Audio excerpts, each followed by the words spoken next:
Okay? Okay.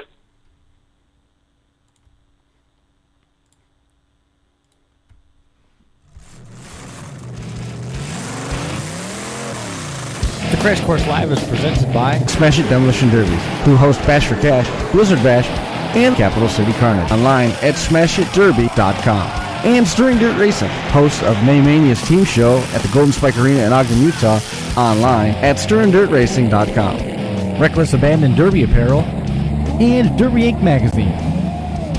This is the Crash Course Demolition Derby podcast, recorded live at the FingerLakes1.com studios in downtown Seneca Falls, New York. And now your host, Chris Marquardt.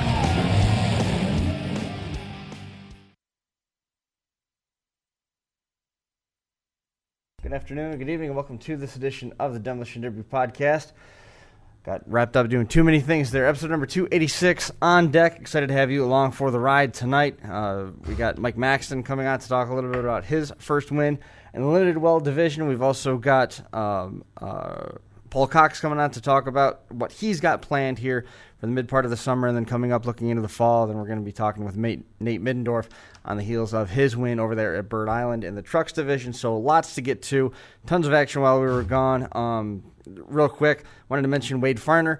It's his birthday today. He has bought himself an ADR drag racing motor for his birthday. It's a beautiful piece. He's going to have a lot of fun running that next year up and down the strip. Wade, of course, we've seen him run the number 35 Cadillacs in and around Pennsylvania. Made a couple trips to Virginia, so happy birthday to him. And then also a little bit later on, we're going to touch on Steelface Racing and their efforts at the Herkimer Fair. Home track show for them, and there's always a lot of tension and rivalry going on track at that one. They were able to pull down something like 7 wins out of 14 heats that ended up hitting the track, so it was a pretty good weekend for them. So a lot of stuff to hit on, and before we get too deep into the show, just wanted to make mention of this Derby tragedy that has befell us unexpectedly on Sunday in Deer Lodge, Montana. It was the Powell County Fairgrounds. Unfortunately, one car hit another. The second car that was struck lost control. There's a couple of reports of hung throttle. I don't know for sure. It ended up clearing a barrier. If you haven't heard about this, look it up. There's a lot of information. I saw the information shared on Candace Joe's page. She is the hub of all things Demolition Derby.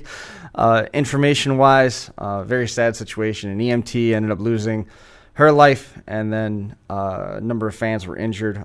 This is supposed to be an entertainment sport, but there's very real inherent dangers in all forms of motorsport, and unfortunately it was a bystander that was caught up in the ruckus and all that over there. I'm sure the promoters are ailing, the fan base is ailing, the Derby community over there. Certainly heavy hearts all around, a lot of guilt for everybody, I'm sure. There has been a GoFundMe page that was set up for Darylyn, who was the EMT that was killed. If you follow the links on Candace's Facebook page, Domination Motorsports, Candace Joe, she's got links to all that stuff, the main story. We'll put it up after the show as well, and you can find links to the GoFundMe page to help out that situation out there. But again, thoughts with all those folks in Deer Lodge, Montana, at the Powell County Fairgrounds out there. Unfortunate situation transpiring on Sunday, but hopefully we come together, support that family as we always do, and we emerge from it a little bit stronger than we went into it. So yeah, it's a tough way to start the show, but I wanted to get that out there at the top so that everybody knew what was happening if you weren't fully up to speed on that. This will be likely the final Tuesday for the summer schedule. We should be back on pace coming up after we get through Labor Day next week. We'll be on a Monday because I got to travel to Georgetown, Delaware on that Tuesday to go work with MAV TV and Matt Thomas and that crew. We're going to go down there and help on a production at the Georgetown Speedway with the Short Track Super Series. So we will be on a Monday next week, and then after the Labor Day holiday, we'll be back on a regular Monday schedule. Michael Maxton is waiting in the wings right now. He earned his first win at the Coffeyville, Kansas Demolition Derby. I think we talked about Coffeyville last year as well, with another guy finally breaking through for a win there. This one came in the Limited Weld ranks. Michael, man, first and foremost, congratulations. Finally getting that win. How nice did that feel? Oh, it felt pretty good. Only been chasing it for about 15 years. So you were due, or were you overdue? Felt like I was overdue. I was always finishing top 3, or here lately anyways, and finally pulled it off. Our first exposure to Michael was when you were driving with Team Pink and Black. Ultimately, the team became known as the No Namers. We met you out there at Blizzard Bash, and then you came to the booth, and we had an interview there. You guys had a pretty decent run. You shifted teams a couple times through there, so certainly no slouch when it comes to heavy hitting. Kansas is known for its deep pools and driver talent. So in the Limited Weld side of things, I got to believe that you probably didn't have an easy walk to the win. No, not really. The top 3 cars, even my car, were all old iron GMs, so 2 Cadillacs and a Chevy wagon. Are you allowed to run anything other than old iron GMs out there? No, we can run Vicks and anything except Imperials are kind of banned, and some Suicide Lincolns. It just seems like the central part of the country never runs out of old iron GMs. No matter how bleak the outlook, there's always more wagons and more Cadillacs and more Chevys and more Buicks that keep coming out of the woodwork and keep getting wrecked in demolition derby action. Oh yeah, they're still out there. How close have you been before in terms of, let's talk about Coffeyville itself. You were talking about chasing this thing for the better half of 2 decades now, trying to get there in Victory Lane, and I'm assuming that means that your entire career, right? Not just Coffeyville. Yeah, I've got second place at Coffeyville twice. Yeah. Lost to Jimmy Johnson a couple years ago.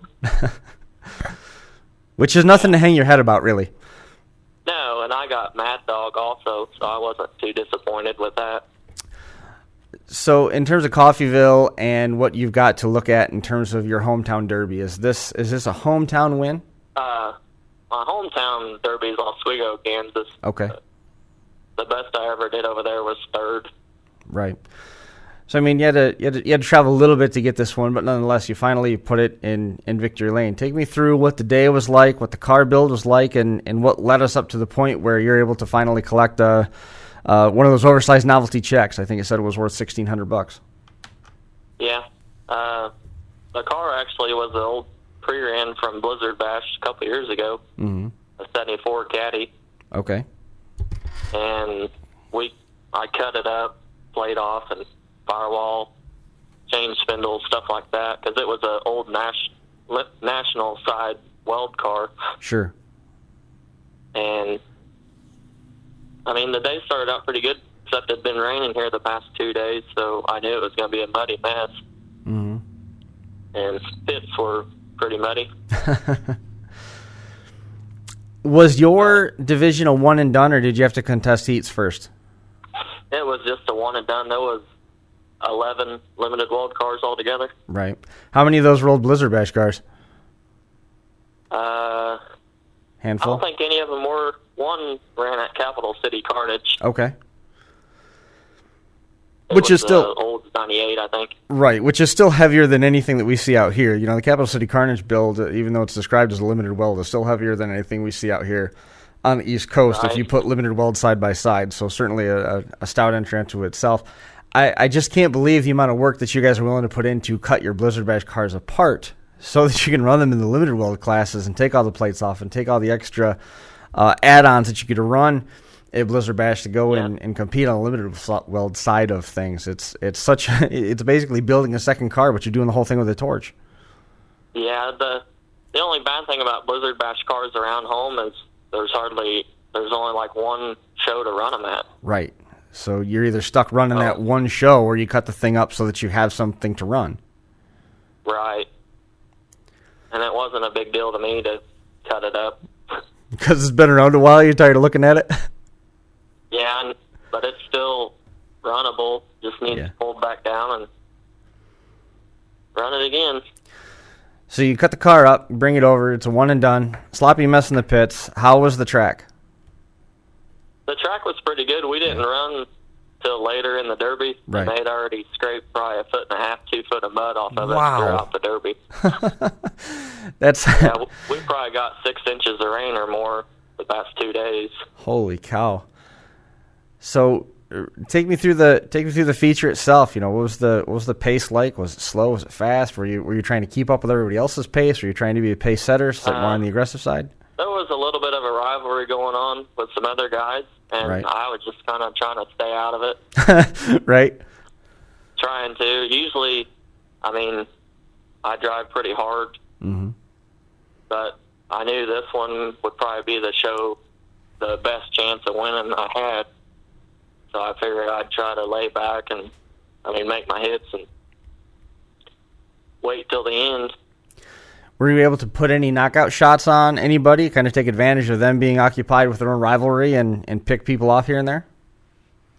I don't know if I really took anybody out, but just trying to do wheel shots on everybody. Everybody had a pretty decent car. Right.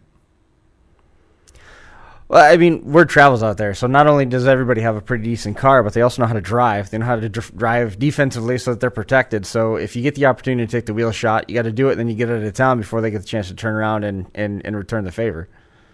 Right, yep, and the last two shows I've actually switched running from 3-speeds to running automatics. Okay, interesting. So it's a little different, but a buddy of mine built it for me down here, and it held together all the way to the end. I made the last hit, and it caught on fire. It got pretty hot. So what's the advantage? What's the difference to running an automatic versus running a 3-speed? 3-speed, I would think, gives you a little bit more control in terms of wheel spin. You can launch in different gears and stuff like that. The automatic, it's going to be a little bit more particular, isn't it? Yeah, I think so.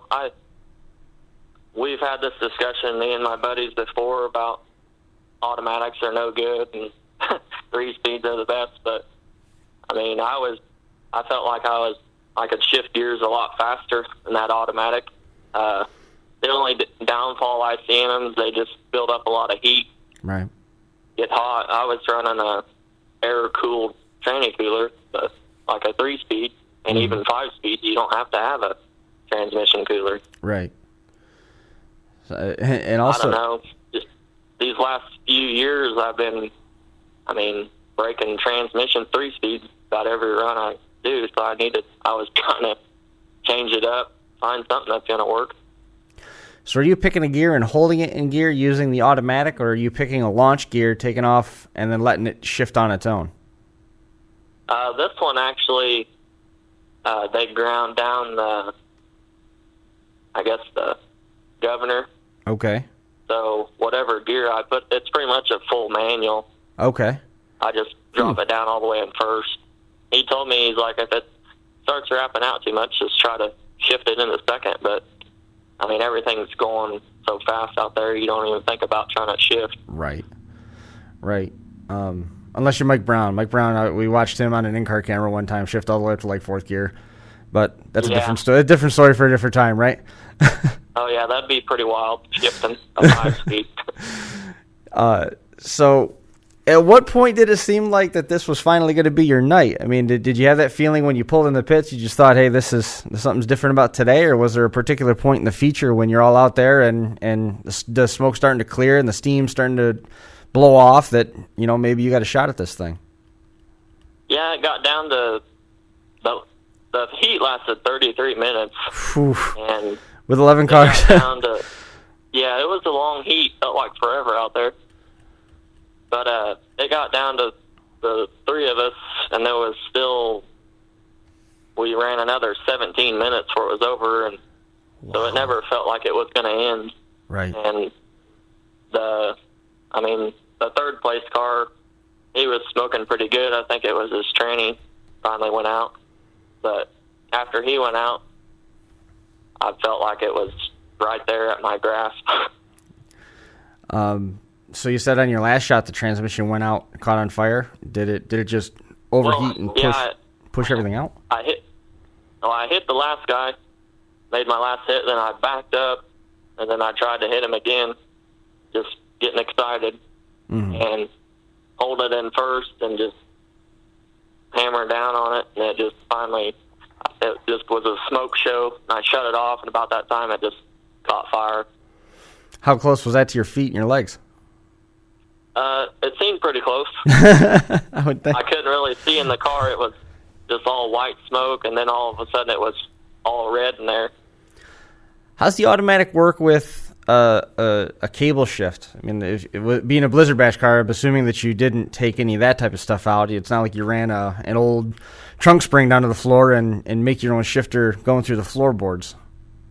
No, when I used to run at Blizzard Bash, when I ran that car, I had a 3-speed in it, actually. Oh, right. Yeah, you said that. And I always ran a push-pull shifter, just a rod. I mean, okay. I never tried to get anything fancy because it always worked. Right. So you just had one of the push-pulls in that this time? No, this automatic, I'm actually running a ski shifter. Oh, okay. It works perfect. I mean, get it adjusted right and never had any problems with it. Very cool. I like that. So, I mean, when they finally flew the checkered flag, was it real to you? Or was it still a little... Yeah. Or was it still too hot to comprehend? Yeah, it all seemed pretty real. After I caught on fire, I kind of thought I was going to get screwed out at first. Sure. But in the driver's meeting, they told us you get 2 fires and you're out. So, and that's what they told me. They're like, well, that was your first fire, and you'd already made contact. So, and then they gave the other guy 60 seconds, I think, to start his car back up, which it wouldn't, and try to make a hit. So, what shot did you put on him that made it so he couldn't refire? Was he already stalled? Was he having trouble with a starter? I think he was having trouble with his wires. Yeah. Because we hit, and then he pulled over to the side a little bit and never fired back up. And that's when I came in and tapped him, and that was it. That's awesome. Where you said the car still just needs to be pulled down, you can run it again. Is that the plan? You're going to sell the thing off and be done with it, or are you going to fix it and run it again? I don't know. It's still thinking about it. I'd like to run it because got my first win in it. Maybe get another one out of it. Right. Or just park in the front lawn and show everybody what $1,500 looks like, right? Right. I mean, does that novelty check, regardless of the money, does that novelty check make that 15 years worth of effort worth it? Oh, yeah, for sure. Yeah. Because they didn't start doing that around here until just, I think, last year or year before. So now it's even better that when you win, you get that big check. Right. How did you get into the sport? Go ahead. Oh, the checks don't last near as long as the trophies, and then that big check will last a long time too. That's for sure. How did you get into the sport as a whole? Just always, when we were younger, always just went down to the county fair and watched, and I always wanted to do it, and going over to a friend's house where his dad used to derby and watching old derby tapes. But you never had a family member that was into it ahead of you? There was nobody that was sort of the gateway? It was the buddy's dad? My dad grew up fixing cars and restoring them. Oh, boy. So he wasn't too... I mean, he's right there with me every build of the way. Right. Helping me, but... Yeah, when we first got started, he was like, you want to go crash cars? So is there any car that you have smashed that you and your dad have butted heads over? Like you thought that it should be restored and you thought that it's perfectly clean enough to go wreck? No, he don't care. No. And there was the one, I mean, that he probably would have said something about, but he never did. I ran a 63 Galaxy a few years ago. Mm-hmm. It was a really clean car. Probably could have put a motor in it and drove it. Oh, boy. And how'd you make out with that car? I did pretty good. I ran it a few years. I put a Crown Vic front stub in it. Mm-hmm. Of course. A lot of people didn't like it. I can imagine. It was to the rules around here, so. What's the rest of your season look like? What else is there on the other side of this win? I don't know. I don't live there by my dad's. That's where I build at, my dad's shop. Sure. And I used to live up in Ottawa and build with Jason Dials. Yep. But now I live down in Oklahoma. Mm-hmm. So it's kind of hard to just work on that car that I ran this past weekend every Saturday. Sure. It's So that's the only time I really had to work on it. We going to see anywhere this fall? I doubt it. Maybe January. Maybe go try to run down at Claremore, Oklahoma for Rob Baker. Yeah. Rob's got an expanded footprint, too. That'll be a good show. Yeah, give you a little bit of time to work on it, too. Yeah, for sure. I'll probably try to go up to Blizzard Bash to watch for sure, though. I'm trying to remember right. Did you have a brother that ran Blizzard Bash with you guys at one point? Yeah, he ran with us 2 years. Right. All. What's his Derby life like at this point? Oh, he's had the past couple of years they've had 2 kids, so he's kind of slowing down a lot. Right. That'll happen, huh? Yeah. I don't have any kids yet, so right. Still trying to keep going. Well, I saw that come across the newsfeed that you had won, and I was happy to see that, especially knowing that it was your first one. Coffeyville, Kansas, no slouch. Limited Weld division for Michael Maxton coming over with his first win in a 16-year chase. 15-year chase, $1,600 for the win. I know you mentioned that you build a lot with your dad and your brother. You know, his career slowed down a little bit given having the kids and things like that. Family. You mentioned your buddy built a transmission. Is there anybody else that you want to mention that helped make sure that you could get to the point that you're at, where you finally had a chance to park it in Victory Lane? Oh yeah, every Saturday when I'd go up there, I'd hit up my buddies and see if they'd come help me. Yeah. It's a team sport. I'd have them. Oh yeah, for sure. No question. It's a team sport. You catch up with Dials much anymore? Oh yeah, we still talk, and awesome. He sends me pictures of what he's working on. And he said he's already started Blizzard Bash build. So I believe every word of that. You know, it's amazing the amount of time that they put into putting those cars together. When you think about we're roughly 4 months away. Some guys are probably going to take a little bit more time before they get started, but before long, all those cars for all 64 of the national class cars are going to be started within the next, if they haven't already been started, within the next probably a couple of weeks.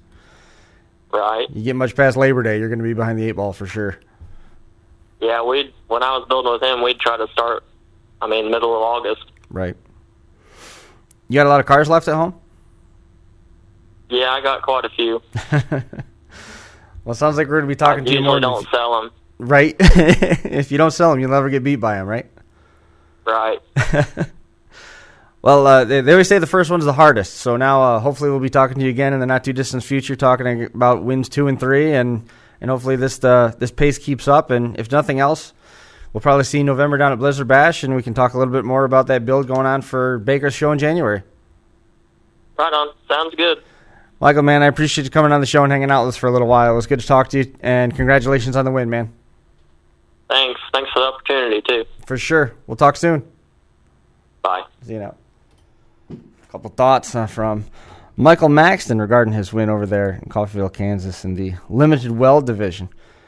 Congratulations out to him on that one. We're going to be catching up here momentarily with Paul Cox to talk a little bit about what he's been up to out there in and around Utah area. He's been plenty busy, of course, running out that way. We made a couple references to Blizzard Bash. We'll tell you a little bit about that while we get Paul on the phone here. Blizzard Bash coming up on the 6th through the 19th, the 6th through the 10th of November, Kansas Expo Center in Topeka, Kansas. November the 6th is the heat draws from 7 to 10. That's that pit party that they have every year. National qualifying team brackets will start on the 7th of November. That's the first round for both the national and qualifying teams. The second round of action for the qualifying bracket and the national side will be November the 8th, and then action really picks up on November the 9th with compact and limited weld team heats. All the Team B features, the trucks, and the limited weld one and dones. Championship Sunday comes around on the 10th with all the Team A mains on the 10th online. You can find more information about that at blizzardbash.com. So Paul Cox joining us on the line right now. Appreciate Paul making some time for us. We'll drop him in so we can catch up with Paul. Paul, man, how are you? That's good. Good to talk to you here tonight. Glad you're doing well. So it looked like it was an old Thunderbird that you had out there for UTC. You got a top 5 finish with that, and then also got some Mad Dog honors. Tell me about that car. Yeah, it's a 66 T-Bird, kind of a rusty junker, but it held up pretty good. I think I'd build another one. Yeah, that's a good vote of confidence. Yeah. Earlier this year, it looked like you were in a mid-70s Thunderbird as well. You changing over to all Fords now? No, they're just cheap. Nobody runs them out here, so I can pick them up pretty cheap. So I run whatever I can get cheap and easy. Sure. What's your year been like out there? I haven't talked to you in a while. I touch base with Dano every now and again, and he says everything's going well. How's the year been? It's been pretty good. I've ran 2 shows so far this year. I kind of took a little off after that whole TV show craziness. So Right. I took a little time off, built some quality cars instead of a whole bunch of cars, and ended up exact same in both cars, fifth and Mad Dog in both of them. So. How tough is it out there, not so much to pick up a win, because that's pretty well documented. We know everybody drives so hard, and the cars get wadded up, and they tend to get wadded up quick, and there's not a whole lot left. You got to build a good car in order to be competitive. But how hard is it to get noticed for a Mad Dog out there? This past run was UTC, and I'm blanking now where you ran that mid-70s Thunderbird, where that was. But you got a Mad Dog with that one as well. How difficult is it to get noticed? Because if you punch yourself out, if you shoot for Mad Dog and you punch yourself out too early, it's easy to get forgotten. But if you sandbag and you don't turn it up until too late, you might get overlooked. How tough is it? Exactly. If it's my driving style pretty good, I went into both shows this year thinking that I was going to sandbag around and try to win a bunch of money. And then you get your cage rattled one time and you just start hitting people. And it's pretty tough to keep your car together long enough to finish a Utah show. It is. I mean, we've been out there plenty of times. What kind of shape was that T-Bird in when you were done? Can you run that again? No, it's junk, completely junk. The frame rails ripped off right in front of the A-arms in the first heat. Mm-hmm. So we went back into the main with a piece of 1x2 square tube holding the front bumper up. And no radiator, no nothing, and made it way farther than I should have, probably. Well, it's better to be lucky than good, I suppose. Exactly. Yep. We've seen some awesome Thunderbirds get run. The one that stands out, probably the most prominent in my mind, and we're going back a long, long time. That was the first Winter Slam that we went to, back when it was at the Blue Earth County Fairgrounds, when Kurt Zacharias ran it, and he won the show with a T-Bird and got Mad Dog that night. We've seen Kurt and CJ run Thunderbirds a ton of times, and nobody's really been able to come even close to what those Thunderbirds are when they come out of those particular shops. We've seen them in team shows up at Wadena and stuff, and they're always so tough. Using a Thunderbird in Utah almost seems a little bit reverse psychology. It doesn't make sense because the car's so small. It gives you that mobility, but you're so light. And the way that those cars out there are built, especially with the high prominence, the GMs, and even some of the leftover Chrysler stuff, the stuff that shows up from back in the 50s that's more along the full-size lines, are you giving up that much weight? I mean, what's the advantage besides cheap of a Thunderbird out there in Utah? Well, just being able to move. Yeah. Once you get stuck on that barrier, you're in trouble. And I got up on the barrier one time and got locked, and then Case hit me head on and pretty much jumped the front of it. It was holding strong till then, but I go with quick and maneuverable. That's what I'm after. Well, I mean, it makes sense. You know, you look at some of the arguments about the Crown Vics versus Imperials, with some of that Crown Vic versus the World stuff that Josh did up here in Morris, and it was sort of the same thing. The Crown Vic guys, the guys that were building stuff that weren't Imperials, that weren't the full-size heavy Chrysler stuff, whether it was a true Imperial or subframe car or what have you, they were going on mobility. They were going to be able to turn the Vics around faster. They're going to be able to turn their two-door Chevys around faster and catch those the birds broadside. And I mean, it sure seems like it paid dividends for you. If nothing else, you're catching them broadside, and when you're backing away from hits, if there's carnage on the other end of that bumper, it certainly got the judges' attention. Exactly. It just kept running. That was the only thing about it. It banned a whole bunch, but it always started up and pulled away. So, did it stall a lot on you? I mean, I was having some problems with a fuel pressure regulator. That's finally what took me out. It wouldn't get fuel. I was beating on it during the show, and it'd get a little fuel and fire up and run again. And But that's what took me out was the pressure regulator. Do you run 2 fuel pumps on those? I mean, what? Oh, hang on, let's back that up. What motor was in it? That was the motor out of my truck, just a 383 I built at my house. So. And I'm trying to remember now because I don't. Do you run methanol on that or just regular gas? Just it's running 110 in it, but so race fuel. Yep. And I'm pretty cheap. That's what cost me. It was just a cheap eBay pump and regulator, and that's what cost me probably 4th place out of it was that. So. Do you run 2 fuel pumps on your setups to get the fuel in and get the fuel back out? Nope, I just run a single fuel pump. Pretty simple setup. Yeah, it seemed pretty straightforward, but the when the regulator was acting up on you, what's going through your mind when you're on track when that's happening? It seems like it's one of those things where you know you're going to be able to rebound, but for those 2-3 seconds it takes where you're holding still and the floppers on the stacks aren't moving and everybody on the planet can know that you're holding still and you're stalled, you're a sitting duck in the middle of the track. For sure, and in the main, I didn't have any steering really, so I was really in trouble. So, yeah, it was pretty bad to know that, but luckily there were some other guys that were drawing some pretty good heat, so I got out of the way from that.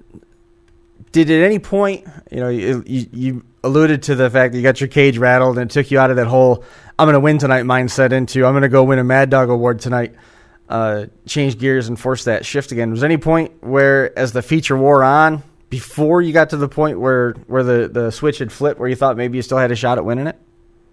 No, pretty much it got flipped in the heat. I ruined the front of my car in the heat and knew that when I went back in there, I was looking for someone that I didn't want to win, basically. What was happening. I thought I had 1 or 2 good hits, and I was going to try to ruin somebody else's night. Right. Yep, wheels, tires, axles, and do everything you can. Yep, exactly. So what's a Mad Dog pay compared to most of those derbies out there are paying in excess of $15,000, $20,000, $25,000. What was the Mad Dog worth? It was pretty lame, really. It was only $500. Both times? Yeah. Well, St. George, I actually got $2,500 out of that one. Yeah. But UTC was pretty lame Mad Dog. I got $500 and a big old gift certificate. Did they pay? They did pay for heats and 5th place and stuff. So I ended up coming home with like $4,000. So it worked out. That's they should at least pay for the Thunderbirds, right? Oh yeah, it paid for a $500 car for sure. The TV show, how did that go? It seemed like that took up a big part of your derby plans for 2019. It was actually really fun and it turned out good. If they would have just followed through with their end and paid us all, it'd have been awesome. Right. That oh boy. So exactly. So what do we do with that? Ain't much you can do with it. We all got screwed. That's pretty much what happened. Right. I'm sorry to hear that. I mean, it certainly doesn't help the situation when your Mad Dogs aren't delivering the way that you're expecting them to either. Does that give you the chance then to take a little bit of time, regroup, and look forward to the fall? I know I saw some posts on your thread there from your New York Evil twin, Dan Bolton, saying that maybe you guys were going to be together again this fall. What's that all about? Yeah, I think he's going to come out and help me in Vegas a little bit. He hasn't made his mind up for sure, but I think he's going to come out and help it a little bit in the Vegas show for me. I talked to him earlier tonight, and it sounded like his mind was pretty well made up. Well, I hope so. I hope it. I need the help for sure. It's going to be crazy trying to keep a car together for 3 days. Right. Put them together for one night. So, do you have a car selected yet for that? Yeah, it's going to be another old Ford. Yeah. Old Ford along the lines of like a Galaxy or one of the Country Squire wagons, or is it old Ford like Thunderbird? No, it's going to be a Lincoln of some sort of variety. Nice. I think you're still like that. You got to build something you're pretty familiar with and comfortable with, and sure, that's what I built the most of. So that's what's going to go. Makes sense to me. Yeah. How about the truck? Is there any truck still around? Is there any of that in your future? I got lots of trucks in my yard. I just can't get anyone in Utah to get a set of rules picked out and stick with them. I'm I'm not in the whole kickers and building something that never bends. I think the crowd wants to see stuff that bends and moves, and it doesn't hurt as bad when you're driving it either. Right. Well, there's something to be said for that too. It's still an entertainment sport, and there's the Derby diehards that love the kickers, that love the cars that are ultra hard, that you can invest tons of time in, and all this exotic welding and worrying about geometries and find the aftermarket parts and put a good stout motor in and go run 16 times. But that's at the top end of that Derby diehard bell curve. That's way, way over here. And in the middle of that, you've got the casual fan that might only go to a handful of Derbies through the course of the year, and some might only go to one. And they're used to seeing what the Derby was back in the 80s and 90s, where after a car gets hit, it's dented and it's bent. You know, the trunks are hanging off of them, the whale tail, the bumpers are up to the window, the front bumpers are wrapped around the carburetor. There's steam and there's smoke and there's flat tires, all this other to do, and that's what a demolition derby is supposed to be to them. And when that's not there, they start wondering what exactly their entertainment dollar was spent on. And when your entertainment drops off in disproportion to your build rules going up, it starts putting the whole business model in trouble. Yep, I don't mind being able to run good parts so you can bend them up and still be able to run. But I gotta find a better line before I start building trucks again. It lost its fun, actually. So what do you want to see in a truck? I mean, my frame of reference for similar to what you're discussing, in terms of spinning stern dirt rather, when they've got their rules for the farm truck class, is that sort of what you're talking about, or are you a little bit more build? The farm class is pretty close, really. If they would let you put a good rear end in them and maybe even bend the bed sides down, it's not a must, but something along those lines, and then just enforce the rules so that you know you're pretty close to everyone else when you get there that night. Sure. What do you mean by a good rear end? A good rear end in the Midwest versus a good rear end out here versus a good rear end out there, it's three very different things. Are you talking about like a brace 14 bolt? I don't need like a postal Mopar or anything like that. Just something that's not going to get broken in half in a couple of hits from the truck. Right. So I mean, you're still talking about rear ends that theoretically you can go find at the junkyard and brace up a little bit on your own. Yep, exactly. Right on. Well, I don't. So what's the downfall? I mean, are the other builders not really on board with that? They want to get more than one run out of their trucks. Is that what the disconnect is? Well, technically, honestly, I think I screwed up a long time ago. Everyone thought I was running the same truck all the time. And I wasn't. They weren't seeing the multiple frames I was putting under that thing every other weekend because it was junk, and then straightening it out. And so everyone just started building, and then they quit inspecting, and they were just checking for safety, and it's way overboard now. Nice job, Paul. Way to go. I know, right? Screwed up a good thing. You excited about Vegas? I am, actually. I think it's going to be fun. I don't exactly know how to deal with it. I've never been on like a team aspect like that, so hopefully I can keep a car together and not let a team down. Who's on the team this year? Brad Bowman, Nick Wolf, and I can't even remember the other guy's name. You guys are going to lose. Forget about keeping the car together. You guys are going to lose a car a day. You guys got to draw straws and say, okay, you guys just don't run tonight because all the guys that you have are heavy hitters. You're going to wire your stuff up in the first night. Yeah, pretty much. So, yeah, I don't know exactly how that's going to go down, but we're going to figure it out for sure. Just bring extra body panels, lots of welders, lots of cutters. Yeah, we're going to have plenty of that. This is in November, and it won't be 1,000 degrees down there. So. Right. Yeah, that'll certainly help too. Yep. We got to get Nate Middendorf on here a little bit to talk a little bit more about trucks. We're going to kind of extend the conversation that you just had there about what works out there and what you'd like to see in Utah. But on top of that, before we shift gears, I know there's people that help make sure that you get out there, whether it's a car, truck, or otherwise. Anybody you want to make mention of?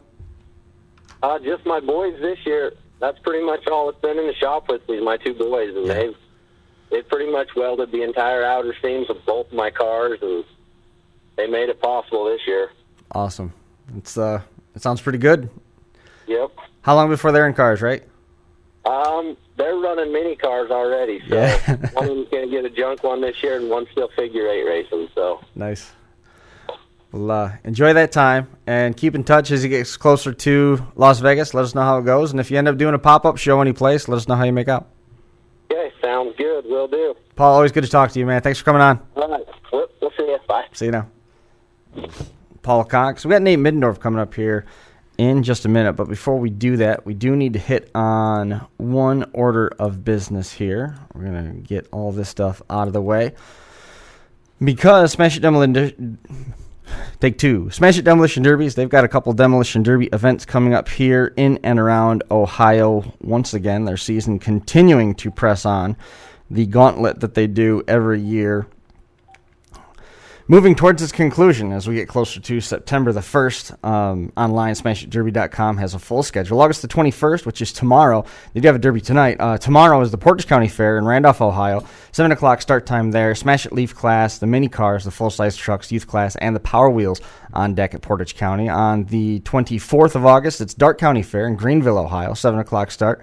Yep, I'll be with you. Power Wheels start at 6:30. The rest of the show starts at 7. Any year pro stock, 80s and newer street stocks, wire mini cars, the Smash It mini cars, 4 and 6-cylinder only, no V8s, and the Power Wheels on deck for Dark County. And then September the 1st, kicking off Labor Day weekend, a busy weekend for Smash It. It's the Stark County Fair in Canton, Ohio, 7 o'clock start times. The Smash It Leaf class, the mini cars, the full-size truck, stock wire class, and the Power Wheels.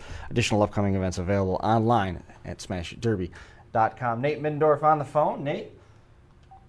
We'll get you plugged in. Nate, man, how are you? Pretty good. Yourself? I'm doing all right, man. Congratulations on the win. I was excited to see that. Thanks. That's, I'm trying to remember, and forgive me if I don't. First truck win? No. No, okay. Well, anyway, it was at Bird Island, and the truck looked like it was pretty wore out, and it was all because of the roof sign, right? Yeah, all because of the roof sign. It was Jared Fisher's roof sign that was on it, correct? Yeah, he welded it on for 2 runs before that, and I just was too rushed for time to cut it off for the last one, and it was pretty good luck for that one, so I just left it on for this one. How many wins does that truck have now? I have no idea. It's been around for a while. Yeah, I built it in 2015 and just keep on running it. So take me through Bird Island as a whole. Bird Island has a reputation of being a pretty hard derby. We were out there several years ago when Josh and I went up and stayed with Jesse Keel. Josh got to drive in the Weld class out there. I mean, real solid stuff coming through Bird Island. Yeah, there's me and Johnny were running the 2 trucks out of our shop. Jared didn't have one this year, but so we had those 2 trucks, and then there's Brandon Wensauer was running a hard truck that was brand new or fresh, and then Blake Cope was driving his truck that he's been running this year, and there are no slouches on builders. They're definitely hard trucks. So kind of came down to us 4-ish, and then there's 2 squishy ones. Mm-hmm. There's a van and a Durango out there that I know the Durango right away because I wasn't scared of it, and then drove around and tried to drive smart as I could with the struggle that I had, and yeah, just ended up working out for me, taking off Blake's front wheel, so he was out, and then got a lucky catch of Brandon's back wheel and tore his whole 9-inch right up. Jeepers. It's always a violent one out there at Bird Island. You're not necessarily going to have 60 trucks on track at one time, but the ones that are out there, it can get pretty vicious. Certainly some carnage. That's one of the things that Paul Cox was just hitting on, and we were talking with him about the state of trucks in his neck of the woods over there in Utah. Is he sort of misled everybody because he was running through frames so frequently, but it looked like he was running the same truck over and over again. So the push was to get the kickers, to get the heavy stuff, so that you can run a truck multiple times versus where Paul wants to be. He'd rather see everything go back the direction more along the lines of, for their region, it was the farm truck. It was sort of like when they lightened the rules up at Winter Slam a couple years ago for what the trucks were. Where does this truck build fall? I mean, I can't even remember now what's underneath it and what the combinations were. It's been around for so long. What's in this truck now, and where does it fall? As far as frame-wise, it's the same frame that's been in it the whole time. It's just an Explorer. It's a mini truck, so it's not a full-size truck. Right. We run mini trucks out here, and we have full-size trucks as well. But so I built it for Blizzard Bash in 2015, the modified compact, and that's the rule set that it's built to. It's not overly plated. It's not crazy. I don't even have a real tank protector in the thing. It's more of a tank holder. Right. No kickers, nothing crazy like that. It's just I like to hit the soft parts of the trucks and try to avoid the nose-to-nose shots. So is that where the truck build needs to be in order to make the playing field more universal? I mean, you see what happened with some of the cars. If you make everything even, one group of cars ends up having an advantage. It might be the mid-50s Chevy, mid-70s Chevys. It might be the two-door Chevys. It might be the roundbacks, whatever you have. But everybody starts saying, well, you're catering to this side, you're catering to that side. Does that happen with the trucks where you are? Well, out here right now, we're kind of in a weird spot. I feel like there isn't really a rule set. It's more of it's not overly plated. It's not massive. It's not this or that. You should be good. Right. And they're actually looking at, in some places, allowing V8s in the mini trucks now, too. So, I mean, that's a totally different ballgame. Sure. Considering we're all running cradles, so then they get cradles. So now what's that going to entail? Is it going to build a whole new or bring out a whole new style of truck because you can add pressure in that amount, like with a V8 being such a big motor? I don't know. It's going to be kind of crazy next year. I mean, you're the builder type. People come out with. You're the builder type. Seeing something come along the lines where they allow the V8s, and by allowing the V8s in the mini trucks, I'm assuming that they mean V8 Explorers. Are we talking about full-size trucks? What's that distinction mean? Well, they're just going to allow V8s in mini trucks in just some V8s places. So, yeah.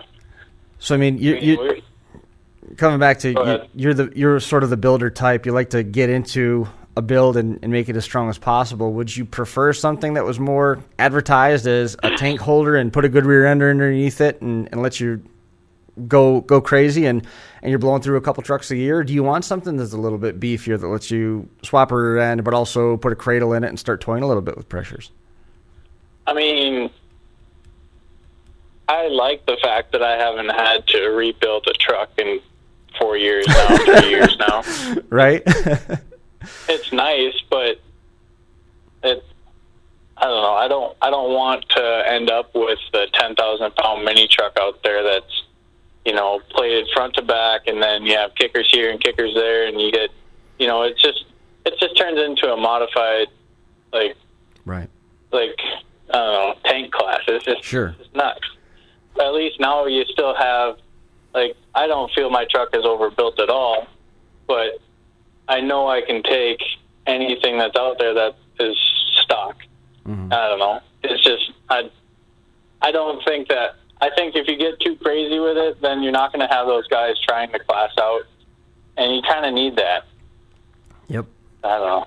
I agree. I mean, if you don't have new people coming in, it's just a matter of beating up on everybody you know, and then nobody wants to hit anybody, and now there's hurt feelings. Now more people are leaving that division, and now what have you got? You're down to running a field of 4 or 5, 3 trucks, depending on where you go, and that's not good. That's not good for the sport at all. Yeah, and that's kind of how it is right now even, so I don't know what's going to happen when they go overboard next year with the V8s, if it's going to hurt it or if it's not. Because there's V8 guys who want to get into the Mighty Minis because they can just take their motor and put it in there, and then there's, I don't know, then you have more people that way who are derby people who want to build trucks, but the person who's going to just build the truck in a weekend or whatever is probably not going to want to do that. Sure. I mean, you made reference to the Durango, and you weren't scared of him. You knew you could go nose to him right away, and you stood him right up, and that was it. Is that the kind of guy that you're at risk of losing? Well, yeah. That's what I'm exactly saying. Was there any point where you thought maybe this one was going to get away from you, or was this your night from the get-go? Yeah, it seemed like I was going to lose it the whole time to me because I was having issues the whole time with my steering, and then my gas pedal was shifting or was sticking because I actually wore out an NLR cable. From 2015, my cable finally went bad. So it was sticking down. That's a lot of shifting. And then my starter was going to crap on me, so I knew I couldn't kill it. But it was just me and Johnny at the end, and I pulled up behind him, and somehow I killed it. And so I had to actually pull my ignition and my fuel off because my battery is so drained it wouldn't even fire the starter. And then I had to sit there and wait for the starter to actually work before I could put the ignition back on to start the truck back up. Wow. It was a pain in the ass. All without getting hit by Johnny because he had no steering, but I had the last hit. So yeah, so ended up getting it fired up and then nicked him, and that was about it.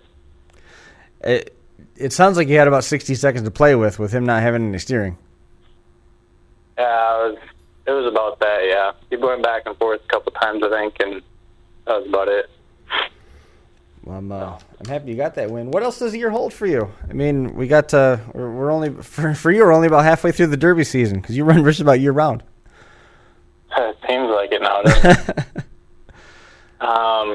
It sounds like I'm going to try to run the truck at Corcoran, and then I have to pull the transmission out for Blizzard Bash.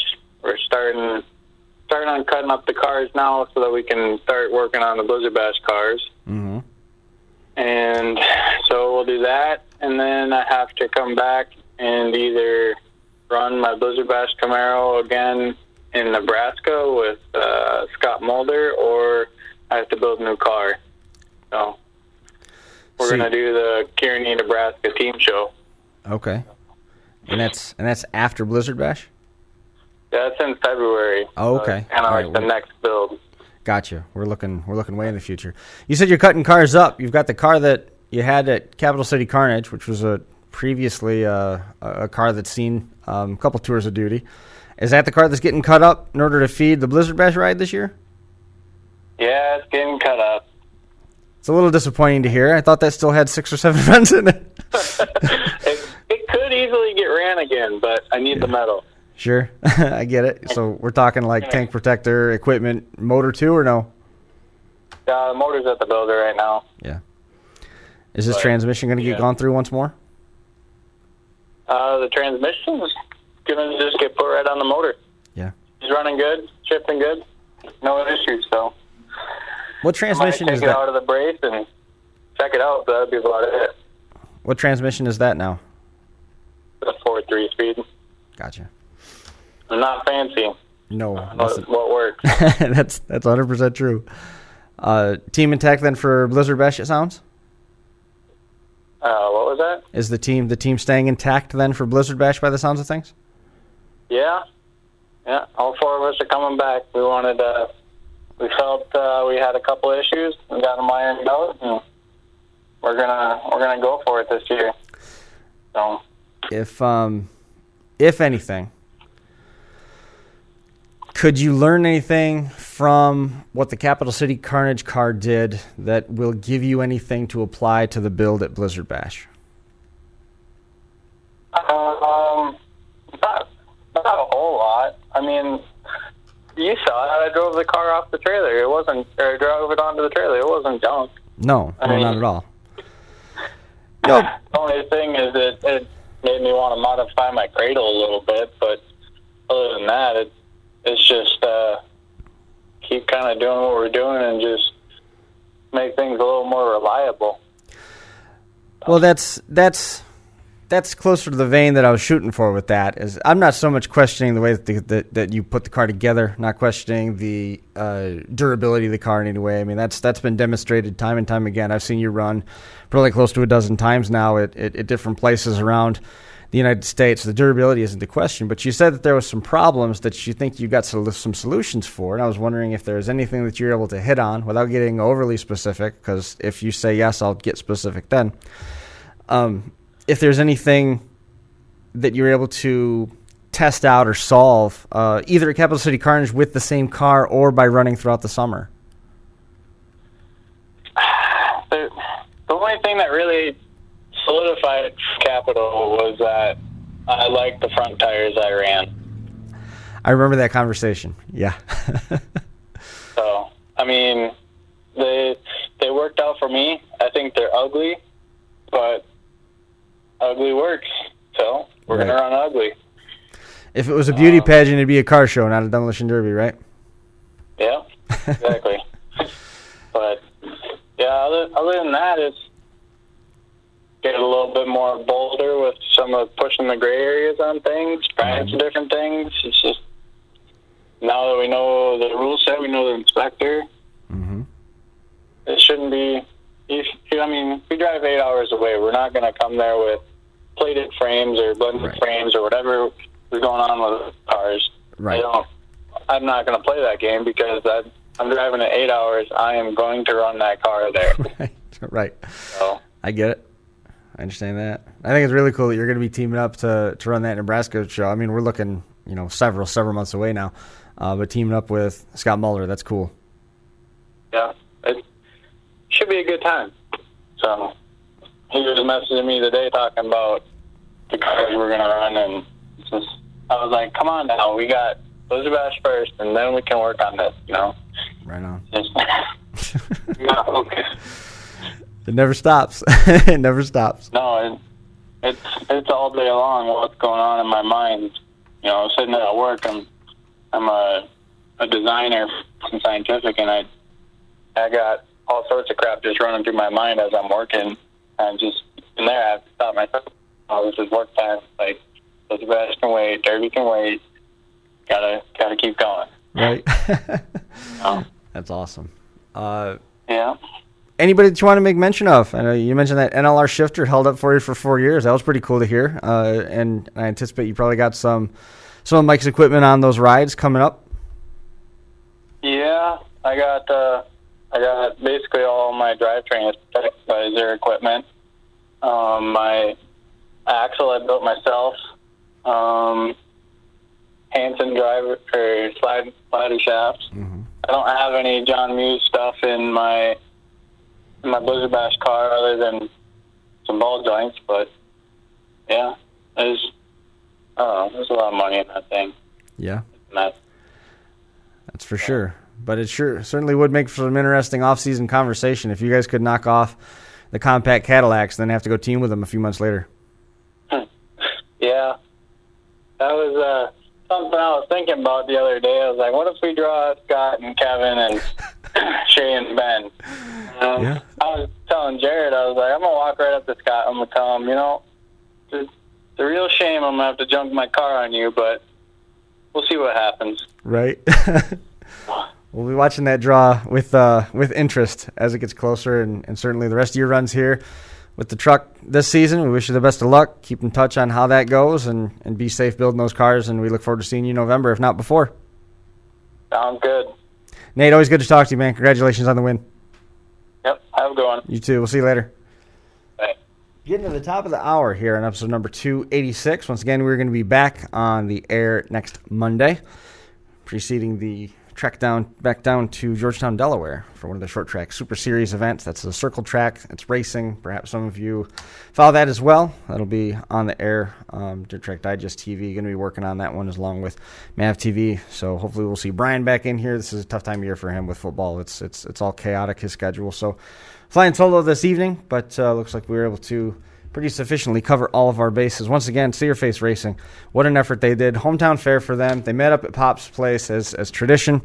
Todd Height losing his grandfather, which was the traditional starting point for the parade for See Your Face Racing over to the Herkimer Fairgrounds. They went there. They brought, I think they still have 7 cars that are runnable.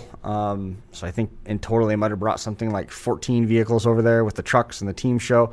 It was cool to hear that Justin Hartman, the Hartman boys, who they've been on the show before, they had that their show a couple years ago up at the I think it was the Boonville Oneida County Fairgrounds that they had early in the spring a couple years ago. He ended up making the trip down there and ran with one of the teams there. See Your Face Racing, second place in the team show. Made all sorts of junk and humps, able to celebrate his wedding in style with some success over there at the Herkimer County Fairgrounds again. Good runs for See Your Face Racing, something like 7 wins or 8 wins out of 14 heats that were on the track. It was a pretty good night for those guys. So congratulations to them and to all the drivers that we had on the show tonight. Mike Maxton coming away with his first win. Paul Cox coming away with some Mad Dog awards, and Nate Middendorf coming away with the win as well. Traversing the country this evening, and again, we'll post the link. Our thoughts continue to be with the folks in Deer Lodge, Montana. Again, Deer Lodge, Montana, the Powell County Fairgrounds, where that mishap with a car getting through the berm and got into the crowd ended up killing one of the emergency crew representatives that was on the sidelines. There is a GoFundMe account that's out there for them. Thoughts with that family, and hopefully they can bond together and get past this and move forward. And again, final note, happy birthday to Wade Farner. Enjoy that drag motor, buddy. That's going to do it for us here on the Crash Course. We appreciate everybody tuning in and hanging out with us for number 286. We'll be back with 287 next week. We're looking forward to it. We will see everybody out there again next time. That's going to do it for us here at the North Park Building at Academy Square.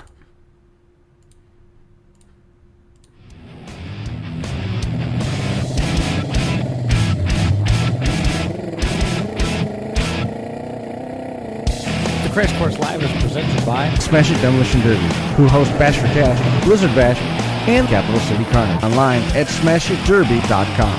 And Stirring Dirt Racing, hosts of Maymania's team show at the Golden Spike Arena in Ogden, Utah. Online at stirringdirtracing.com. Reckless Abandon Derby Apparel, and Derby Inc. Magazine. This is the Crash Course Demolition Derby podcast, recorded live at the FingerLakes1.com studios in downtown Seneca Falls, New York.